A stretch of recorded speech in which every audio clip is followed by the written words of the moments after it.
Latent 3 वाली साक्षी झा को लेके सोशल मीडिया पे काफ़ी बवाल मचा हुआ है मेन हेटर स्टेटमेंट के रिगार्डिंग। उन्होंने अपने स्टेटमेंट में बताया कि मेन से वो हेट करती हैं, तो इसको इंग्लिश में मिसैंड्री कहते हैं, जो मेन हेटर होता है।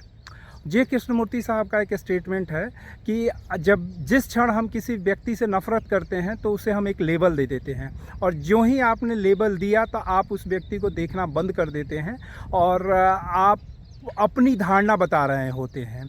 एग्जाम्पल के लिए, एक कॉफ़ी शॉप पे 2 लोग कॉफ़ी पी रहे थे, एक व्यक्ति आके टकरा गया, तो एक बुद्धिजीवी ने पूछा कि कॉफ़ी क्यों गिरी।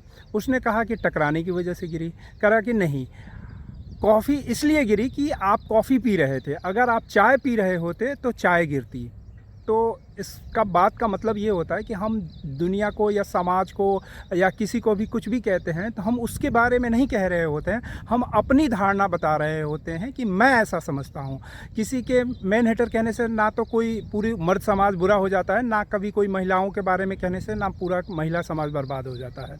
तो कोई साइकोलॉजिस्ट अगर साक्षी झा से बातचीत करे तो बड़े गहरे में ये पाएंगे उनके जीवन में कि उनको उनकी फैमिली में मर्दों के द्वारा दबाया, सप्रेस या ओप्रेस्ड किया गया है, शारीरिक तौर पे, मानसिक तौर पे, आर्थिक तौर पे, जिसके हालात ये हुए कि मेन को लेके उनको नफ़रत हो गई।